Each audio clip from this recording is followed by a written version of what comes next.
আসসালামু আলাইকুম, সবাইকে ঈদ মোবারক। সো গাইস, ভালো আছো?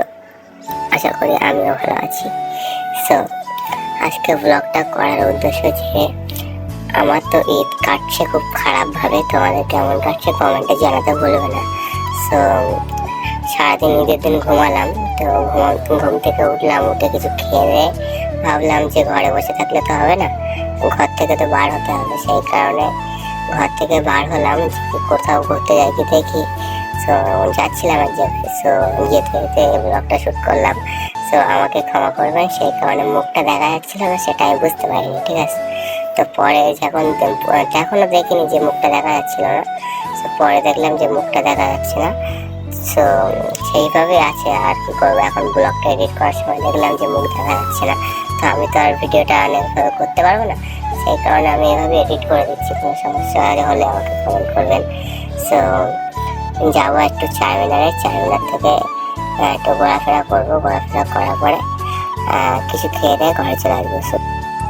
আর ভাই, যেটা আমরা যারা বাইরে থাকি, তা আমাদের ঈদটা এমনভাবেই কাটে যে সারা মাস সারা বছর কাজ করার পরে যে একটা রমজান ঈদ আসে, সেই ঈদটাকে সারাদিন ঘুমিয়েই কাটিয়ে দিই, ঠিক আছে?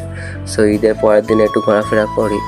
তো ঈদের দিন আর ঘোরাফেরা করা হয় না, মানে বাড়ির দিকে যখন স্ট্যাটাস দেখি ফেসবুকে বা ইনস্টায়, সো তখন মনটা এত খারাপ হয়ে যায় যে বাড়ির দিকে বন্ধুবান্ধবরা সব ঘোরাফেরা করছে, আর আমরা এই দূর প্রবাসে এসে যে সারাদিন ঘুমিয়ে কাটিয়ে দিলাম, সেই কারণে মনটা খারাপ হয়। আর বেসিক্যালি সেটা তো আব্বু আম্মুর কথা মনে পড়লে তো মনটা খারাপ হবে, এটা স্বাভাবিক।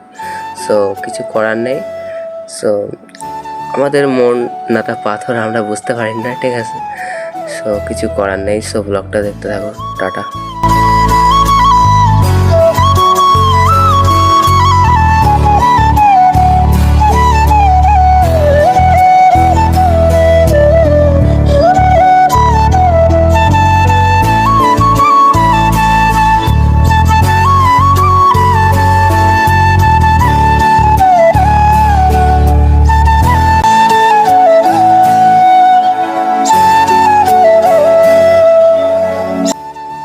এর আগে আমার মন খারাপ ছিল, সো রাস্তার মাথায় এই মসজিদটা দেখে আমার মনটা অনেকটাই ভালো হয়ে গেছে। বাট সো যেখানে যাওয়ার উদ্দেশ্যে এসেছিলাম সেখানে যাবো একটু পরে, দেখতে থাকো। আর আজকে চারমিনারে এসে এতটা ভালো লাগছে সে কি বলবো, কারণ অন্যদিনে এত ভিড় হয় যে ওখানে পা গলানোর জায়গা থাকে না।